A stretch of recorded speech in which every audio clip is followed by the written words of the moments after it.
تصانیف کی اتنا بڑا دباؤ آ گیا تھا، ایک تحریک بد عقیدگی کی چلی تھی، عرب سے امپورٹ ہو کے ہندوستان میں آئی، اور اتنا بڑا ایک یلغار آ گئی تھی، اور یلغار سینکڑوں لوگوں کے ذریعے آئی تھی کہ جگہ جگہ جو اہل صلاحیت تھے ان کی زندگیاں اس کے دفاع میں اور اس کے دفاع میں ہی گزر گئی، سمجھے قتال میں ہی گزر گئی، دور امن نہیں ملا ان دفاع کرنے میں، اور ان کے حملے کا روکنے میں، جواب دینے میں ہی زندگیاں گزر گئیں، خواہ بشکل خطاب خواہ بشکل مناظرہ یا تدریس۔ وہ سارا دور اس دور کی اتنی ایک نفسا نفسی تھی اور مسلک پر اتنا حملہ تھا، اور اگر اعلیٰ حضرت نہ ہوتے، لوگ کہتے ہیں اعلیٰ حضرت میں شدت بہت تھی، بہت شدت تھی، بڑے سخت فتوے دیے۔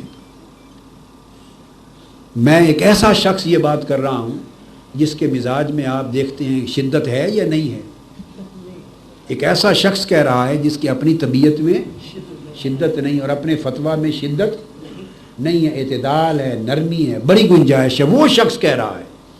اگر اعلیٰ حضرت کے مزاج میں یہ شدت، اللہ پاک نے یہ شدت جو صلابت ہے، یہ غیرت تھی۔ ہمیں تو شدت نظر آتی ہے نا، ہمیں تو شدت نظر آتی ہے، یہ غیرت تھی مسلک کے حق کے دفاع میں۔ اگر طبیعت ایسی نہ ہوتی، اگر طبیعت ایسی نہ ہوتی اور ان کی طبیعت بھی میرے جیسی ہوتی، میرا مطلب ہے اعتدال والی ہوتی، فتویٰ اتنا سخت نہ ہوتا، تو جتنی شدت سے جلغار اور طوفان آیا تھا، شاید پورے بر صغیر پاک و ہند میں مسلک اہل سنت خس و خاشاک کی طرح بہہ جاتا، کچھ بھی نہ بچتا۔ علماء بچتے ہیں اور علماء قائل ہوتے ہیں علم اور تحقیق کے زور سے، عوام اتنی علم اور تحقیق سے آگاہ نہیں ہوتی۔ عوام کا جو ایمان بچا وہ ان کی شدت فتویٰ سے بچا، جس شدت سے انہوں نے فتویٰ دیا نا گستاخان رسول کے خلاف، اور جو جنگ لڑی، اس شدت نے بر صغیر پاک و ہند کے کروڑوں مسلمان، عامت المسلمین کو، جن کو الف آب آتا ہی نہیں آتا، کتابیں کیا پڑھنی، جن کے پاس علم اور تحقیق ہے ہی نہیں، اس شدت نے ان کے ایمان بچا لیے۔ اس کو تجدید کہتے ہیں، یہ تجدید کا عنصر تھا کہ عقیدہ بچا لیا، کیا اس کو مردہ ہونے سے بچا لیا، زندہ کر لیا، اور اس تجدید میں دخل ان کی اللہ نے ہر دور میں، جب تجدید کا کام اللہ کسی کو دیتا ہے تو اس دور کے تقاضوں کے مطابق اس کو طبیعت دیتا ہے، مزاج دیتا ہے، اس کی تحقیق کا بھی مزاج وہ ہوتا ہے، کبھی شدت سے کام چلتا ہے، کبھی نرمی سے اعتدال سے کام چلتا ہے، کبھی حکمت سے کام چلتا ہے۔ یہ ہر دور کی ضروریات ہوتی ہیں علمی۔ تو اعلیٰ حضرت جو تجدید کر پائے اور مجدد ہوئے اس صدی کے، وہ اس لیے ہوئے کہ انہوں نے مسلک اہل سنت، عقیدہ اہل سنت والجماعت کو مردہ ہونے سے بچا لیا، زندہ کر لیا، دفاع کیا۔ اور وہ کیسے کامیاب ہوئے اور کر پائے؟ وہ علم اور تحقیق کے تو آسمان تھے ہی۔ دیکھو نا، آپ جب اعلیٰ حضرت کی، آپ سے میری مراد بہت سے ہمارے علماء خطبہ، جب اعلیٰ حضرت کو بہت بڑا عالم اور محقق کہتے ہیں تو بہت سے علماء اپنے انداز میں کہتے ہیں۔ میں جب ان کو علم اور تحقیق کا سمندر اور علم تحقیق کا ان کو سمائے سبا، ساتواں آسمان کہتا ہوں، تو میں کسی اور نگاہ سے دیکھ کر کہتا ہوں۔ میں ہر ایک کو ایسے نہیں کہہ دیتا، میں ہر ایک کو ایسے نہیں کہہ دیتا، یعنی عقیدت کی میری طبیعت ایسی نہیں ہے کہ محض عقیدت کی وجہ سے القاب دے دوں کہ ہمارے امام ہیں، ہمارے اکابر میں سے ہیں، اس طرح القاب دے دوں، میری طبیعت ایسی نہیں۔ حق بات ہو تو زبان پر لاتا ہوں۔ اعلیٰ حضرت کو اللہ رب العزت نے جو علم، جو استعداد، جو صلاحیت، جو استنباط، جو استخراج، جو استدلال اور جو صلابت رائے اور اس سے اخذ نتیجہ اور اس کا استنباط کے بعد اس کا اطلاق و انطباق اور مصادر تک رجوع اور ان سے اخذ، یہ جو چیزیں اعلیٰ حضرت کو اللہ رب العزت نے عطا کی تھی، وہ ہند کے اس پورے دور میں کسی مسلک کے عالم کے پاس بھی اتنی صلاحیت نہیں تھی۔ یہ میں عصبیت کی بات نہیں کرتا، ہر کوئی علم میں جس مقام پر ہے میں اس کی عزت کرتا ہوں، علم میں مقام کی، اعلیٰ حضرت منفرد تھے، محض وفور عقیدت کی بات نہیں کر رہا، مگر جب اتنی تحقیق ہو تو آپ کو ایک لطف کی بات بتاؤں، لامحالہ طبیعت اور مزاج معتدل ہو جاتا ہے، یہ تحقیق کا منطقی نتیجہ ہے۔ یہ اجتماع ضدین تھا، اجتماع نقیضین تھا، جو منطق میں جائز ہی نہیں ہے۔ یعنی تحقیق جتنی وسیع ہوتی چلی جائے طبیعت کی شدت اتنی بولیے کم اور نرمی آتی چلی جاتی ہے، یہ منطقی نتیجہ ہے۔ یہ دو چیز پرلطف بات عرض کر رہا ہوں، اور تحقیق جتنی کم ہو اس کی گہرائی اور وسعت اتنی شدت زیادہ ہوتی ہے۔ مزاج و فتویٰ میں شدت زیادہ ہونے میں تحقیق کی کمی کا دخل ہوتا ہے، اور اگر کسی مسئلے پر تحقیق بڑھتی جائے بہت بڑھ جائے تو طبیعت میں نرمی آ جاتی ہے، وسعت آ جاتی ہے، چونکہ وہ پھر تمام چاروں ائمہ اربعہ کو پڑھتا ہے، وہ مذاہب اربعہ کو دیکھتا ہے، سب کے استدلال دیکھتا ہے، پھر وہ رہتا تو حنفی ہی ہے مگر دوسروں کے ساتھ رویہ نرم ہو جاتا ہے، چونکہ سب کے دلائل آنکھوں کے سامنے ہوتے ہیں۔ میری بات آپ سمجھے ہیں نا؟ اب دیکھو، اب میرے سامنے امام شافعی بھی ہوتے ہیں، امام مالک بھی اور امام احمد بن حنبل۔ امام مالک کی فقہ میں دقت اتنی نہیں ہے اور نہ امام احمد بن حنبل میں ہے۔ اگر فقہ میں امامت اور ثقاہت اور دقت اور گہرائی دیکھنی ہو تو دو ہی امام ہیں بس، امام اعظم اور امام شافعی، اور امام اعظم اعظم ہے، ان کا ثانی نہیں ہے کوئی، مگر دوسرے امام شافعی ہیں۔ تو میں امام شافعی کی فقہ شافعی کی بھی اتنی ہی کتابیں پڑھی ہیں اصول میں فروع میں، اور پڑھتا ہوں جتنی حنفی کی پڑھی ہے۔ میری بات آپ سمجھے نا؟ کوئی شوافے بیٹھے ہو تو وہ سمجھے شاید میں شافعی اور مذہب اتنا جانوں۔ مقصد بات کا یہ کہ جب سارے مذاہب سامنے ہوتے ہیں اور دلائل ہوتے ہیں اور مذاہب متروکہ بھی سامنے ہوتے ہیں، کہ مذہب ظاہری میں کیا ہے، ابن حزم نے کیا کیا، فلاں نے کیا، اختلاف الفقہاء، جتنی وسعت بڑھتی چلی جاتی ہے تو طبیعت میں شدت کم ہوتی ہے، گنجائش بڑھ جاتی ہے، اعتدال آتا ہے۔ یہ میں نے ایک خاص لطیف بات کہی۔ اب اس بات کو ذہن میں رکھے تو اب سوال پیدا ہوتا ہے کہ جتنی تحقیق اور مطالعہ کی وسعت اعلیٰ حضرت کے پاس تھی، اس حساب سے ضروری تھا کہ طبیعت میں شدت کا نام و نشان ہی نہ ہوتا، فتویٰ میں وسعت اور نرمی ہوتی۔ تو یہ دو چیزیں کیسے ہوئیں؟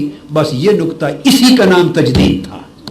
وہ صرف مجتہد نہیں تھے، وہ مجدد بھی تھے، یہ وجہ ہے۔ اجتہاد ہو تو نرمی ہوتی ہے طبیعت میں۔ کہیں گے مجتہد بنا دیا اعلیٰ حضرت کو، کوئی اور بنایا نہ بنایا، میں جب کہتا ہوں میں اس کا ذمہ دار ہوتا ہوں۔ وہ مجتہد فی المسائل ہے، کیا ایسے مبالغہ آرائی نہیں کرتا، نہ مجتہد فی الشریعت بنایا ہے نہ مجتہد فی المسائل۔ مجتہد فی المسائل تیسرا درجہ ہے، اور مجتہد مقید، یہ دو درجے کے مجتہد قیامت تک جائز ہیں، ہوں گے اور ہوتے رہے ہیں۔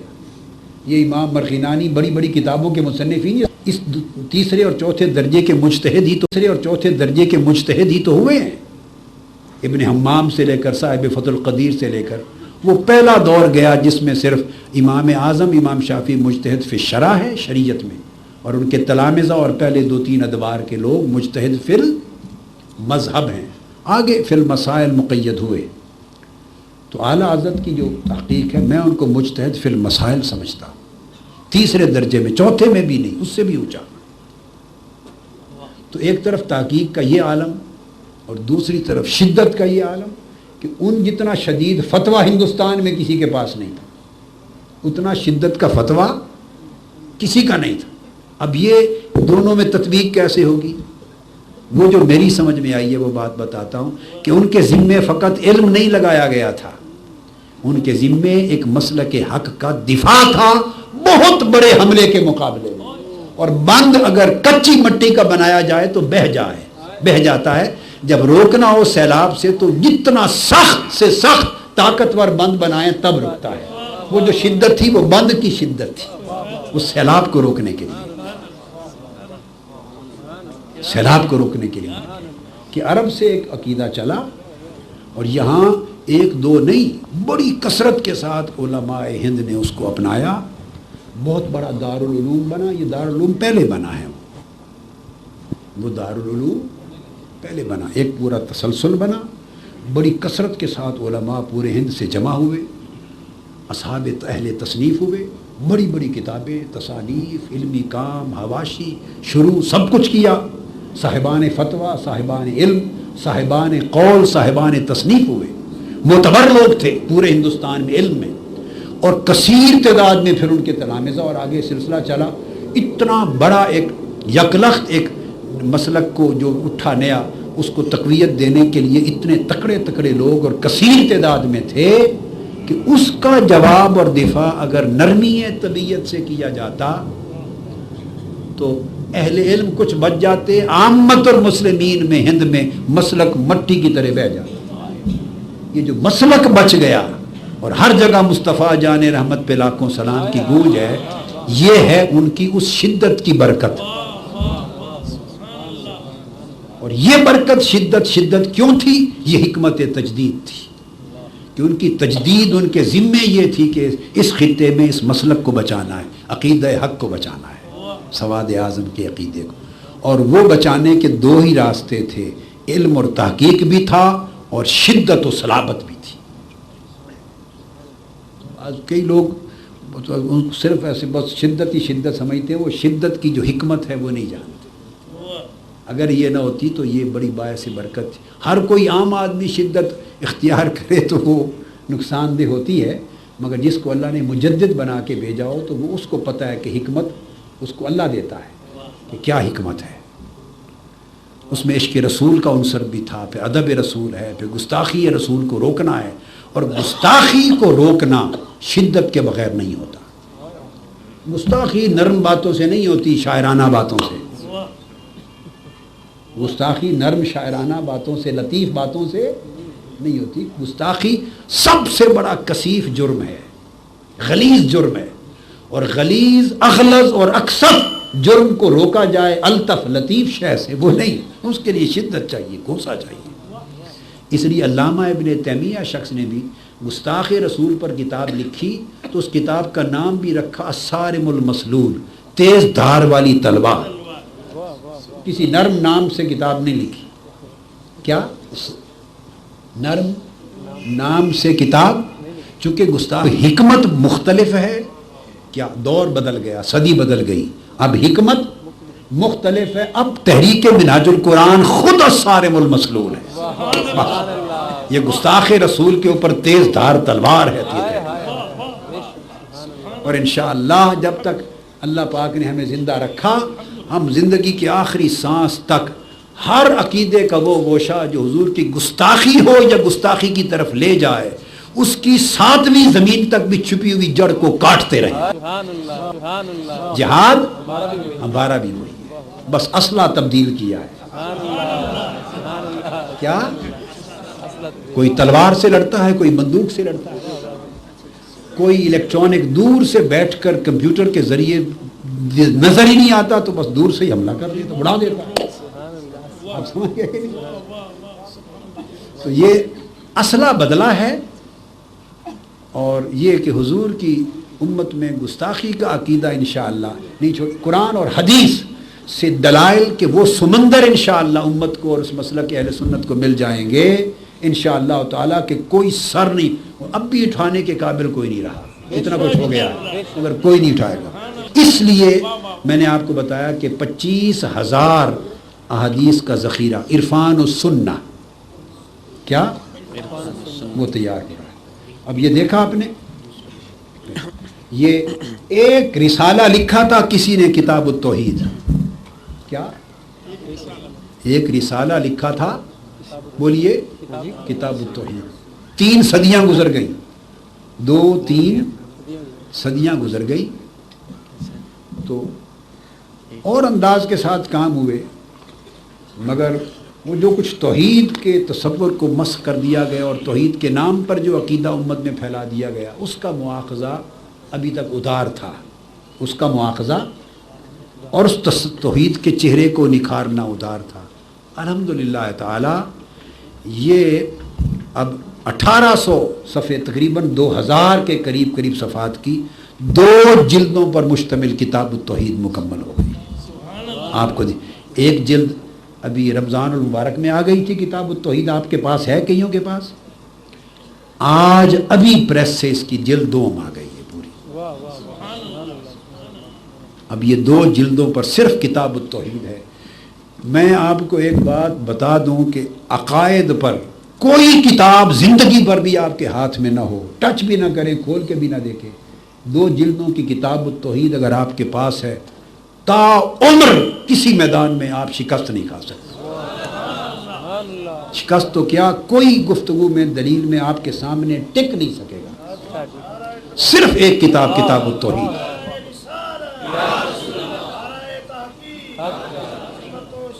اب میری بات سمجھیں، عرب میں جب جاتے ہیں جو لوگ شناور نہیں، جن کو کرنا ہے، ان کو کہتے ہیں انا الفت ھذا الکتاب علی التوحید فی رد الشرک، الفنا ھذا الکتاب علی التوحید فی التوحید، توحید میں لکھی کتاب التوحید۔ سادہ سی بات ہے، عقیدہ توحید پر ہے یہ کتاب، اور یہ کتاب سبکن درسوں میں متن کے طور پہ پڑھانے والی ہے، جیسے شرح قائد نسوی پرانی کتب ہے نا، یہ عربی میں بھی اب آ جائے گی، اس کا ترجمہ شروع ہے، پہلے ایک بار مکمل کر دیا ہے۔ کتاب التوحید جلد اول کا عربی متن تیار ہو گیا ہے اب، اور انگلش میں بھی تیار ہو گیا ہے، اور اس کا اب جلد 2 کا شروع ہو جائے گا، یہ عربی متن بھی آ جائے گا۔ تو یہ عقائد میں کفایت ہے اس ایک کتاب کی، اور میں جانتا ہوں بڑے بڑے اکابر علماء مدرسین اہل سنت کے جو پڑھاتے ہیں عقائد، تو یہ کتاب ان کے آگے کھلی ہوئی ہوتی ہے، اس سے نوٹس لکھاتے ہیں۔ میں نے کہا یہ میں نے آپ ہی کے لیے کیا ہے، میرے لیے تو نہیں ہے، آپ کا حق ہے، آپ اس کو سامنے رکھیں، پڑھیں، دیکھیں، پڑھائیں، بیان کریں، خطبات میں کوئی جھجک کرنے کی ضرورت نہیں ہے، کوئی جھجک کی ضرورت رکھیں، پڑھیں، بیان کریں، آپ کے لیے کیا ہے۔ یہ کتاب البدع تو ہے، پوری کتاب بدعت پر، کتاب البدع جی۔